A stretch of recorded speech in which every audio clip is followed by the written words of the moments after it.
नमस्कार, बहुत स्वागत है आप सभी का हमारे इस खास बुलेटिन में। मैं हूं आपके साथ ज्योति यादव। चलिए बुलेटिन की शुरुआत करेंगे इस वक्त की बड़ी और अहम जानकारी के साथ। मौसम से जुड़ी ये बड़ी खबर सामने आ रही है, जहां राजस्थान में अगले 3 दिनों तक शीतलहर का प्रभाव रहेगा। बीकानेर, जयपुर और भरतपुर में 2 से 3 डिग्री तक तापमान गिर सकता है। तापमान में गिरावट को लेकर शिक्षा विभाग जो है वो पूरी तरह से अलर्ट पर है। ये बड़ी जानकारी राजस्थान से।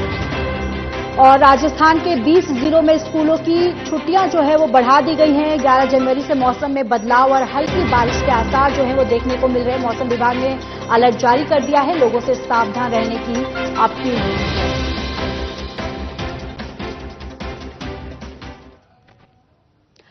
तो जयपुर से इसी खबर पर ज्यादा जानकारी के साथ हमारे ब्यूरो चीफ भरत राज जुड़ चुके हैं। भरत, देखिए यहां पर अब मौसम को लेकर आईएमडी के द्वारा, मौसम विभाग के द्वारा गाइडलाइंस जो है वो भी जारी कर दिया गया है, अलर्ट जारी कर दिया गया है। फिलहाल वहां पर तापमान जो है उसमें क्या कुछ देखने को मिल रहा है?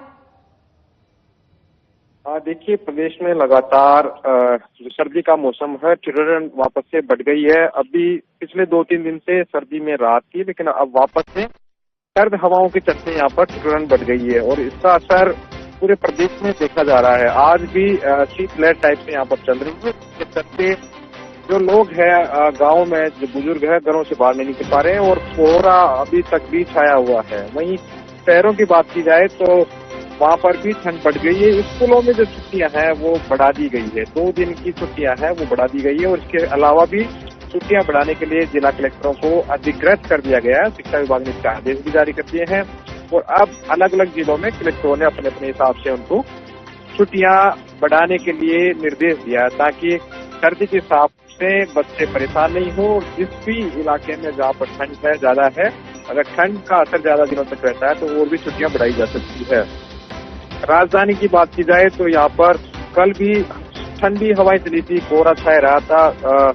जगतपुरा, आगरा रोड या कोनागुरियन, दिल्ली रोड, आमेर इलाके में देखा जाए तो दोपहर लगभग 11-12 बजे तक कोहरा था और इसके बाद में धूप निकलने से हालांकि लोगों ने राहत की सांस ली थी। और 10 जनवरी से वापस से माहौल के आसार जताए जा रहे हैं। मौसम विभाग ने इसको लेकर कहा कि पश्चिमी विक्षोभ वापस से सक्रिय हुआ है, जिससे 10 से 12 जनवरी के बीच जयपुर, भरतपुर, बीकानेर, अजमेर संभाग में बादल छाए रहेंगे और अगले दिनों तक वहां पर कुछ बारिश भी हो सकती है। तो ये मौसम विभाग ने बताया। तो माना जा रहा है कि अगले 2 दिन और भी ठंड रहने के आसार फिलहाल जताए जा रहे हैं। जी भरद्वाज, भरतराज, जिस तरीके से आप बता रहे हैं कि लगातार प्रशासन की तरफ से यहाँ पर पूरी जो तैयारियां है वो भी की जा रही है, बच्चों की छुट्टियां जो है वो भी बढ़ा दी गई है, लेकिन मैं भी आपसे ये जानना चाहूंगी कि बच्चों की छुट्टियां जो है वो आखिर कब तक के लिए बढ़ाई गई हैं?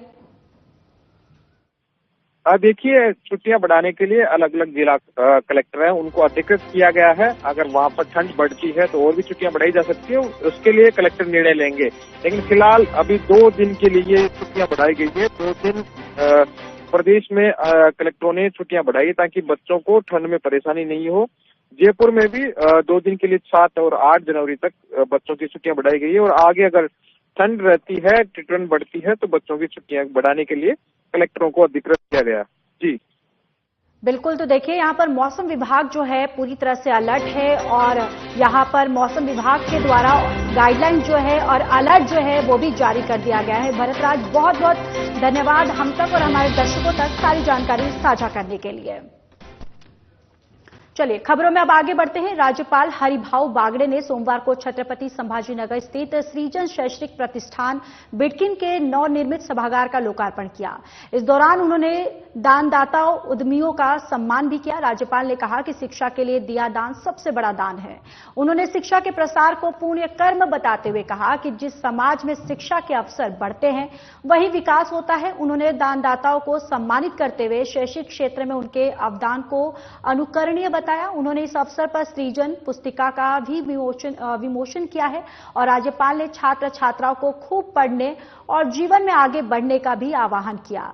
आपको बताते चले कि राज्यपाल ने सोमवार को छत्रपति संभाजीनगर के गन्नौरी गांव में भारत पेट्रोलियम के पेट्रोल पंप का भी लोकार्पण किया।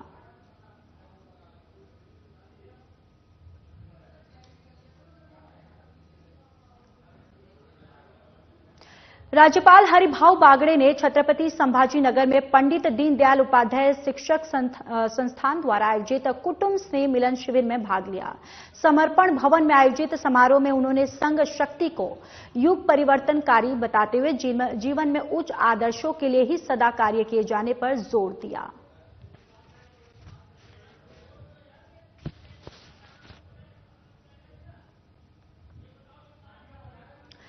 मुख्यमंत्री भजनलाल शर्मा की तरफ से सूफी संत हजरत ख्वाजा मोइनुद्दीन चिश्ती के 813वें उर्स पर अजमेर स्थित ख्वाजा साहब के आस्थाने पर आज 3 बजे चादर पेश की जाएगी। इसको लेकर सीएम शर्मा ने मुख्यमंत्री निवास पर बीजेपी अल्पसंख्यक मोर्चे के प्रदेश अध्यक्ष हमीद खान मेवाती को चादर सौंपी और रवाना किया। बताते चले कि मेवाती मंगलवार दोपहर 3 बजे यानी आज चादर पेश करेंगे और बुलंद दरवाजे से मुख्यमंत्री शर्मा का संदेश पढ़ेंगे। इसको लेकर मुख्यमंत्री ने कहा कि हिंदुस्तान की सरजमी पर हजरत ख्वाजा मोइनुद्दीन चिश्ती गरीब ने समाज के कमजोर, गरीब और बेसहारा लोगों की खिदमत करने और एक दूसरे के साथ आपसी भाईचारा कायम करने पर जोर दिया है। उन्होंने ख्वाजा साहब के आस्थाने पर आने वाले तमाम जायरीन और प्रदेशवासियों को उर्स की मुबारकबाद दी।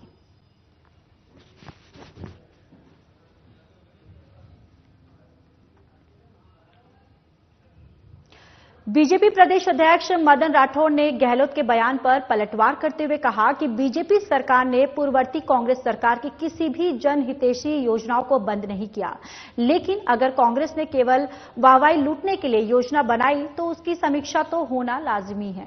गहलोत सरकार ने 5 साल तक ईआरसीपी जैसी महत्वपूर्ण परियोजनाओं को अटकाए रखा, लेकिन बीजेपी सरकार के आने के बाद सबसे पहले ईआरसीपी परियोजना पर कार्य किया और एएमयू के बाद टेंडर प्रक्रिया जो है उसे शुरू करने का ऐतिहासिक कार्य किया।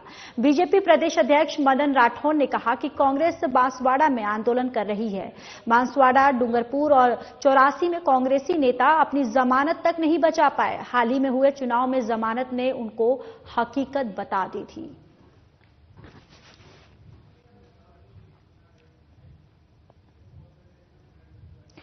खबर हनुमानगढ़ से है, जहां जिला मुख्यालय पर आयोजित बीकानेर संभाग स्तरीय युवा महोत्सव कार्यक्रम के बाद कहीं बाबा बालकनाथ ने राजस्थान को लेकर भी कहा कि मूल संस्कृति और विरासत ही हमारा गौरव और पहचान है।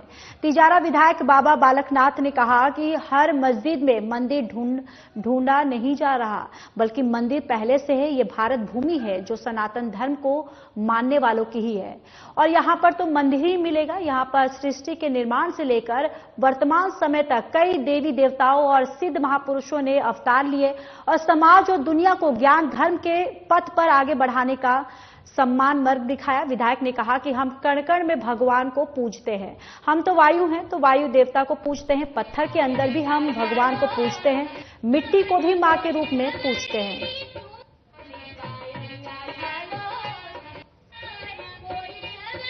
हमारे युवाओं के अंदर जो प्रतिभा है, अपनी सांस्कृतिक प्रतिभा हो, चाहे नृत्य हो, चाहे गायन हो या कविता हो या अन्य किसी क्षेत्र में हमारे जो बच्चे बच्चियां जो अपना प्रतिभा का परिचय देते हैं और उनकी प्रतिभा का चयन अच्छे स्तर पर होता है, उनकी प्रतिभा के अंदर उसके विस्तार भी होता है, उनको सीखने को भी मिलता है, ताकि आने वाले समय पर वो अपनी संस्कृति को, अपनी इस विरासत को लेकर आगे बढ़े।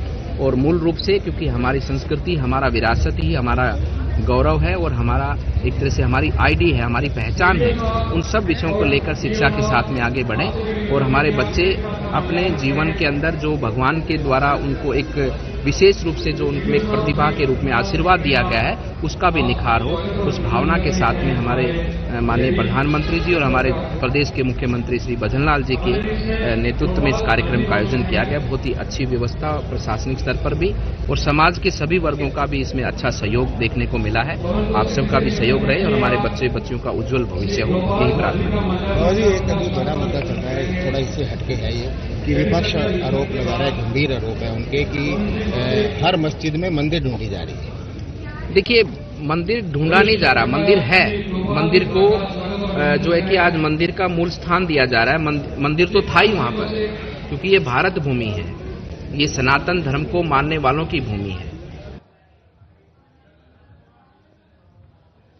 चलिए खबरों में आगे बढ़ते हैं। बांसवाड़ा में राजस्थान सरकार के बांसवाड़ा संभाग को निरस्त करने के विरोध में कांग्रेस ने अपनी ताकत का प्रदर्शन किया। प्रदेश कांग्रेस अध्यक्ष गोविंद सिंह डोटसारा और नेता प्रतिपक्ष टीकाराम जूली के नेतृत्व में जिला मुख्यालय पर रैली, धरना और प्रदर्शन का आयोजन हुआ। इस दौरान बड़ी संख्या में कांग्रेस कार्यकर्ता, विधायक और जनप्रतिनिधि उपस्थित रहे। कार्यक्रम की शुरुआत जिला कांग्रेस कार्यालय के बाहर सभा से हुई, जहां विधायक अर्जुन बामड़िया, नानालाल निनामा और रमीला खड़िया और गणेश घोगरा ने डोटसारा और जूली का तीर कमान भेंट कर पारंपरिक स्वागत किया। कांग्रेस कार्यकर्ताओं ने जोरदार नारों और गर्मजोशी के साथ दोनों नेताओं का अभिनंदन किया। सभा के बाद रैली की शक्ल में सभी नेता और कार्यकर्ता जिला कलेक्टर कार्यालय तक पहुंचे। रैली में शामिल लोगों ने बांसवाड़ा संभाग को निरस्त करने के फैसले का पुरजोर तरीके से विरोध किया और इसे जनहित के खिलाफ बताया। डोटासरा ने सभा को संबोधित करते हुए कहा कि यह फैसला आदिवासी क्षेत्रों के विकास को रोकने वाला है। कांग्रेस हर मोर्चे पर जनता की आवाज उठाएगी और इस निर्णय को वापस करवाएगी।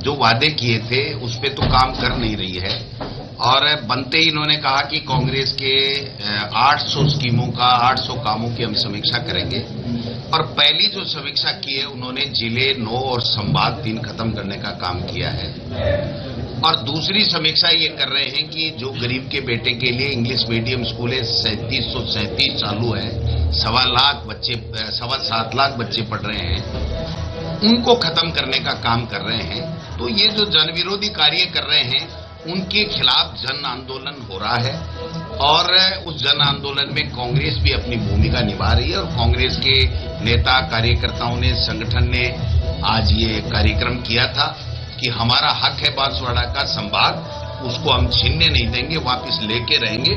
तो इसके लिए मैं और जूली साहब दोनों आए थे और हमने इनको विश्वास दिलाया कि राजस्थान की विधानसभा में सड़क और सदन दोनों जगह ईंट से ईंट बजाएंगे, आपके हक अधिकार को वापस दिलाएंगे। मैंने ये भी कहा था कि स्वर्गीय हरदेव जोशी जी ने जो बांसवाड़ा का विकास किया और उसके बाद में कांग्रेस की हमारी पूर्ववर्ती सरकार अशोक गहलोत जी के नेतृत्व में मुख्यमंत्री काल में जो योजनाएं लागू की गई अच्छी जनहित की, उनको भी ये बंद कर रहे हैं और जो जिले और संभाग बनाए उनको भी ये खत्म कर रहे हैं। ये पर्ची से चलने वाली सरकार है, जो पर्ची ऊपर से आती है उसके मुताबिक ये चलते हैं, इनका खुद का विवेक नहीं है। आप बताइए कि इतना बड़ा फैसला कि एक संभाग बांसवाड़ा को मिला जो उसका अधिकार था, उसको इन्होंने एक झटके में खत्म कर दिया।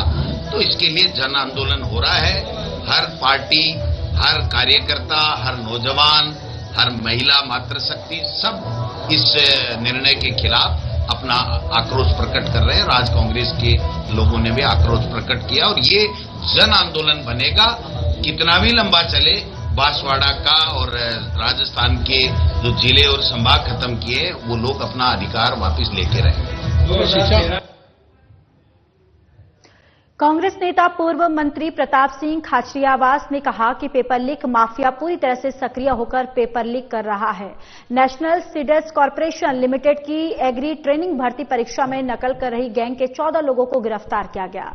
बीजेपी सरकार के सारे दावे फेल हो गए। मुख्यमंत्री भजनलाल शर्मा बहुत चिल्लाकर बड़े बड़े दावे कर रहे थे। अब उन्हें जवाब देना चाहिए कि इस गैंग ने ये माना है और परीक्षाओं में भी उन्होंने पेपर लीक करने और नकल करने में बड़ी भूमिका निभाई है। बीजेपी सरकार के नेता और बड़बोले मंत्री बड़े बड़े दावे करते हैं और आज भी खुलेआम बीजेपी सरकार आशीर्वाद से पेपर लीक माफिया नकल करवा रहा है, पेपर लीक कर रहा है और बीजेपी सरकार के नेता सिर्फ बड़े बड़े भाषण दे रहे हैं। खाचरियावास ने कहा कि अब मुख्यमंत्री और उनकी सरकार को जवाब देना चाहिए। इस पेपर लीक के लिए बीजेपी की सरकार जिम्मेदार है। ऑनलाइन एग्जाम में राजस्थान में पेपर लीक गैंग सक्रिय हो गई है। अब ऑनलाइन एग्जाम पर पूरी तरह से सवाल खड़े हो गए हैं। सरकार जहां भी ऑनलाइन एग्जाम कर रही है वो सब चेक किए जाने चाहिए, क्योंकि सरकार ने जिन प्राइवेट कंपनियों को ऑनलाइन एग्जाम का पावर दिए हैं उनकी जांच होनी चाहिए। में नेशनल सीड कॉर्पोरेशन की एग्री ट्रेनिंग भर्ती परीक्षा के ऑनलाइन एग्जाम में नकल हो गई और नकल करने वालों को जयपुर की पुलिस ने पकड़ा भी। आप मुझे ये बताइए, राजस्थान के मुख्यमंत्री भजनलाल जी शर्मा कम से कम अपने 1 वर्ष के शासन में 200 बार अपने भाषण में बड़े चिल्लाकर पेपर लीक के खिलाफ भाषण दे चुके। अब कराइए सीबीआई से जांच, कुछ करके दिखाइए, और कई बड़े लोगों के नामों का खुलासा होगा। मुख्यमंत्री जी, ये भाजपा सरकार की मेहरबानी से नकल हो रही है। अब ऑनलाइन एग्जाम के लिए आपने जिन प्राइवेट कंपनियों को अधिकृत कर दिया, अब ऑनलाइन एग्जाम की भी पूरी पोल खुल गई। ये बहुत बड़ी गैंग सक्रिय है, आपके राज्य में गैंग पनपी है, क्योंकि आपके बड़बोले नेता बोलते ज्यादा है, काम कम करते हैं। आपका आरोप अपोजिशन पर, विपक्ष पर आरोप लगाने में आपको बहुत मजा आता है, लेकिन काम करने में आपकी रुचि कम है। ये गैंग पकड़ी गई है, इसके लिए भाजपा सरकार जिम्मेदार है। सामने आइए, जांच कराइए, सच्चाई, और सरकार को अपना पक्ष रखना चाहिए। ये जो पेपर लीक हुआ है नेशनल सीड कॉर्पोरेशन का ऑनलाइन एग्जाम एग्री टेस्ट का, ये इसके लिए आप जिम्मेदार है, भाजपा सरकार जिम्मेदार है। भाजपा सरकार को सामने आना चाहिए। और अब ये एक मामला पकड़ा गया, बहुत मामले खुलेंगे, क्योंकि राजस्थान में पेपर लीक माफिया भाजपा की सरकार के आशीर्वाद से।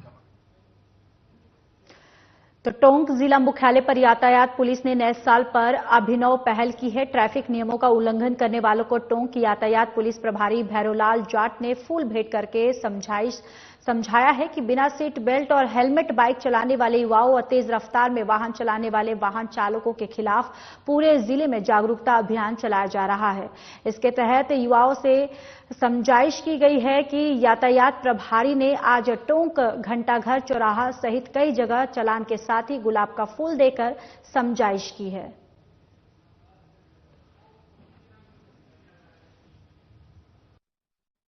तो सुरक्षा महीना है, इसमें यातायात नियमों की पालना हेतु प्रत्येक वाहन चालक को समझाइश की जा रही है। 4 व्हीलर वालों को सीट बेल्ट लगा के गाड़ी चलाने की हिदायत दी जा रही है एवं 2 व्हीलर को हेलमेट लगा के गाड़ी चलाने की हिदायत दी जा रही है। अभी तो सबको समझाइश की जा रही है, इसके बाद में कार्रवाई की जाएगी। ये नंबर प्लेट वाली भी आप चालन कर रहे हैं? जिन गाड़ियों के नंबर प्लेट नहीं है उन गाड़ियों के खिलाफ कार्रवाई कर रहे हैं, उनके कागजात वगैरह चेक कर रहे हैं। खबर हनुमानगढ़ से है, जहां 6 एनडीआरएफ, बडोदरा के आरसी, किशनगढ़, अजमेर से आई एक टीम 6 एनडीआरएफ के कमांडेंट सुरेंद्र सिंह और जिला कलेक्ट्रेट श्री गंगानगर के संयुक्त निर्देशन और योगेश कुमार मीना एसी एनडीआरएफ के मार्गदर्शन में जिले के सभी उपखंड तहसील स्तर में 15 दिन तक आपदा प्रबंधन को सिखाया जाएगा। आज इसी क्रम में श्री गंगानगर जिला दूध उत्पादक सहकारी संघ लिमिटेड हनुमानगढ़ जिला हनुमानगढ़ में टीम कमांडर निरीक्षक राजेंद्र प्रसाद भाटी, टीम 2 आईसी कैलाश चंद और उनकी टीम के सदस्यों द्वारा किसी भी आपदा में घायल लोगों को प्राथमिक उपचार के बारे में बताया जाएगा और सीपीआर के बारे में जानकारी दी जाएगी।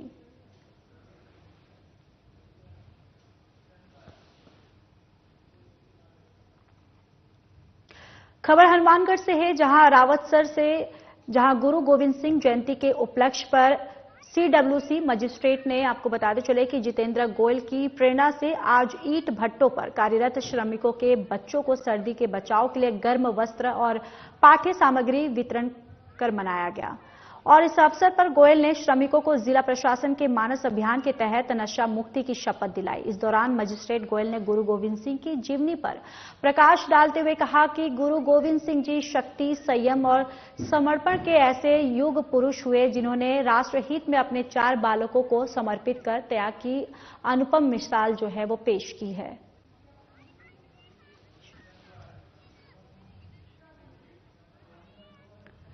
खबर हनुमानगढ़ से है,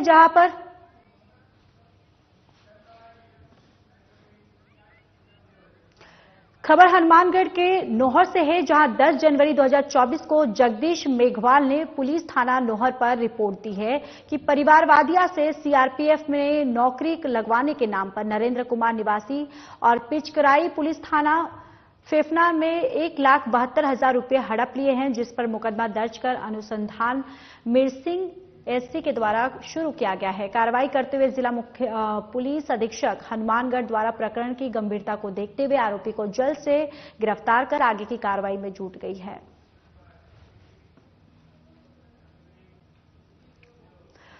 उप मुख्यमंत्री दिया कुमारी सी के बिरला हॉस्पिटल और सीएएचओ के संयुक्त तत्वावधान में आयोजित क्वालिटी कॉन्क्लेव 2.0 में शामिल हुई और इस दौरान उन्होंने चिकित्सा और शिक्षा के क्षेत्र में चिकित्सा सेवाओं की गुणवत्ता और सुधार की दिशा किए जा रहे नवाचार को प्रशंसा की है। उन्होंने कहा कि प्रधानमंत्री नरेंद्र मोदी के मार्गदर्शन और मुख्यमंत्री भजनलाल शर्मा के कुशल नेतृत्व में राजस्थान में डबल इंजन की बीजेपी सरकार चिकित्सा क्षेत्र में निरंतर प्रयासरत है और प्रदेश के नागरिकों को बेहतर स्वास्थ्य सेवाएं प्रदान करने के लिए संकल्पबद्ध है। कार्यक्रम में सीके बिरला अस्पताल के सीईओ विपुल जैन, वाइस प्रेसिडेंट अनुभव सुखवानी, चिकित्सा सेवाओं के उपाध्यक्ष डॉक्टर समीर सिंह, अधीक्षक डॉक्टर सुहासिनी जैन समेत स्वास्थ्य के क्षेत्र में उत्कृष्ट कार्य कर रहे महानुभाव जो हैं वो सभी उपस्थित रहे।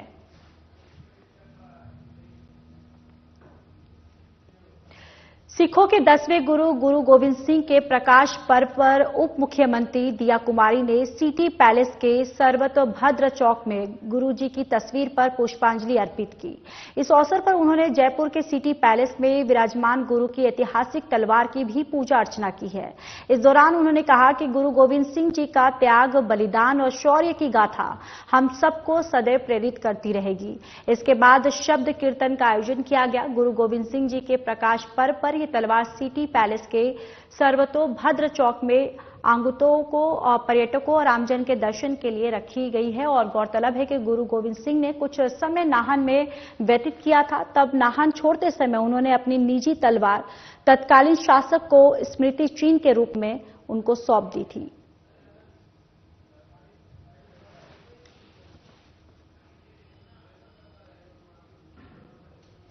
साल 2024 को राजस्थान के इतिहास में विकास वर्ष के रूप में जाना जाएगा। मुख्यमंत्री भजनलाल शर्मा के नेतृत्व में उप मुख्यमंत्री दिया कुमारी ने राजस्थान में एक ऐतिहासिक बजट पेश किया गया, जिसमें राज्य में आधारभूत ढांचे के विकास की महत्वाकांक्षी परियोजनाओं को शामिल किया गया।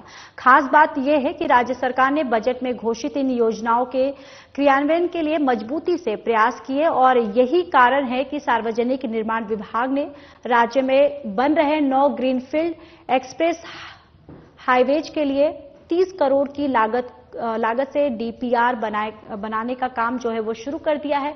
उन्होंने बताया कि राज्य में टोल कलेक्शन को पारदर्शी बनाने के लिए सभी टोल प्लाजा पर फास्टैग अनिवार्य कर दिया गया। इससे राज्य राजमार्गों से होने वाली आय में 15% बढ़ोतरी हुई। और दिया कुमारी ने कहा कि फास्टैग से टोल कलेक्शन का फैसला राजस्थान में पीपी मोड पर आधारभूत ढांचे के विकास में एक दूरगामी फैसला साबित होगा।